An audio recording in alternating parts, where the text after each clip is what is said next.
Got it. Here's your HOA complete YouTube voiceover script, written in American English.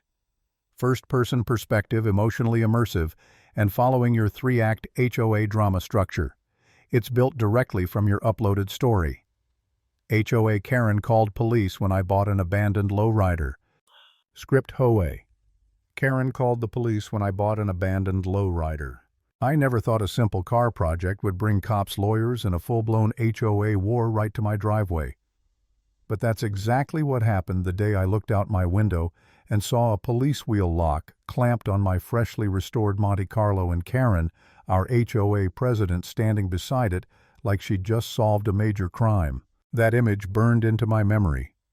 My dream car locked down under flashing lights while my neighbors peeked through their curtains and whispered, all because Karen wanted that car for her teenage son.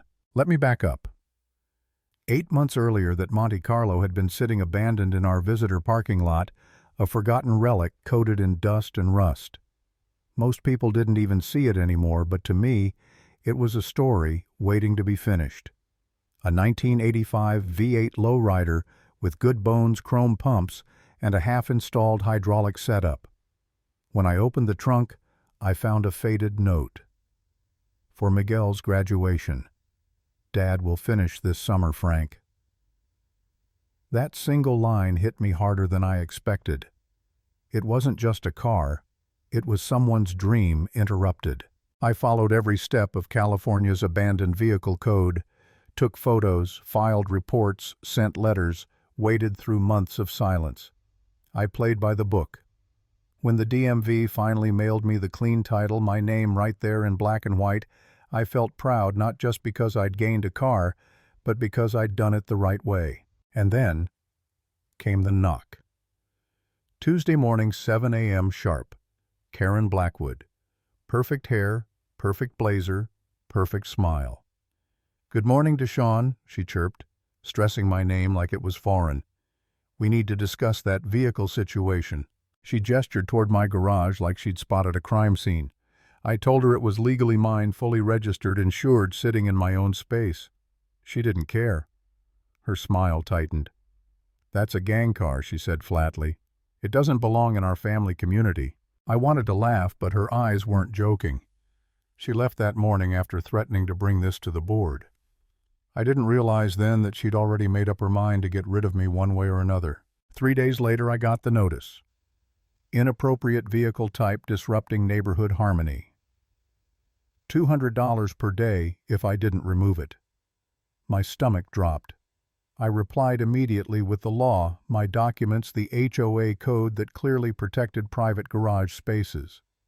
Janet Wong, one of the board members, thanked me for my thorough evidence, but Karen doubled down, emailing everyone. "This isn't about discrimination. It's about safety." That's when I realized this wasn't about rules.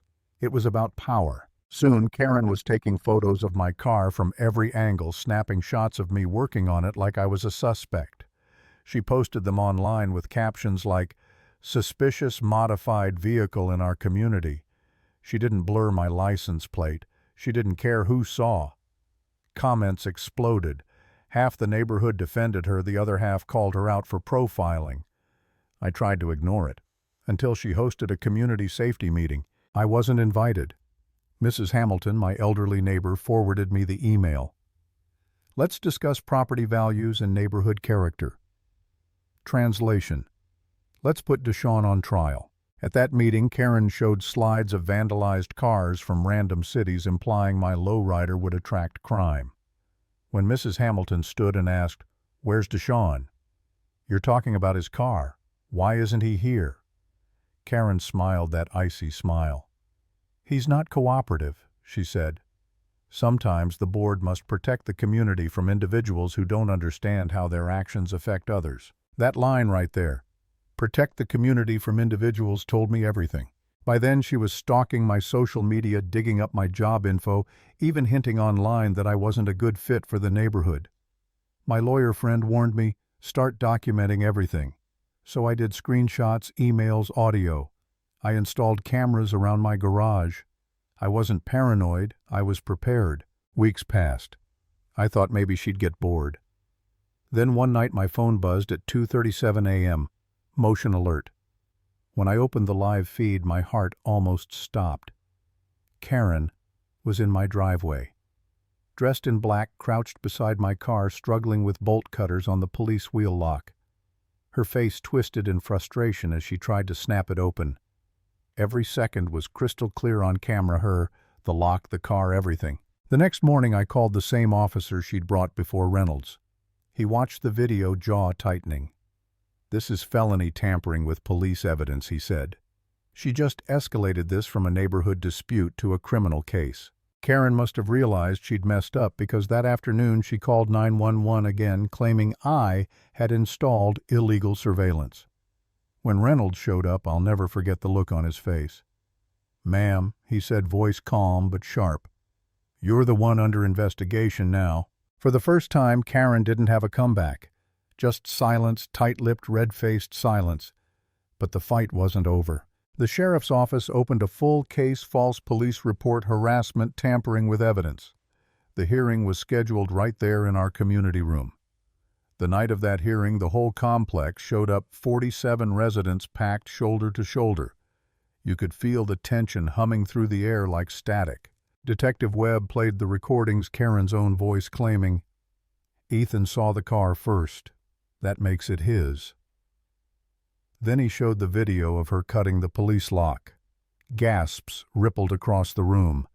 When he paused the footage, Karen frozen mid-swing with the bolt cutters. No one looked away. Karen's defense. It was about community standards. Webb's reply was calm but devastating. "Ma'am, 16-year-olds can't own cars in California. Seeing it first isn't a legal principle." The HOA board voted right there, immediate removal. Janet Wong read the statement. Effective immediately, Karen Blackwood is removed from her position as HOA president due to actions that created legal liability for our association. Karen stormed out shouting, "This isn't over." But everyone in that room knew it was. The DA's office filed charges within 3 weeks, tampering, false reporting, civil rights violations.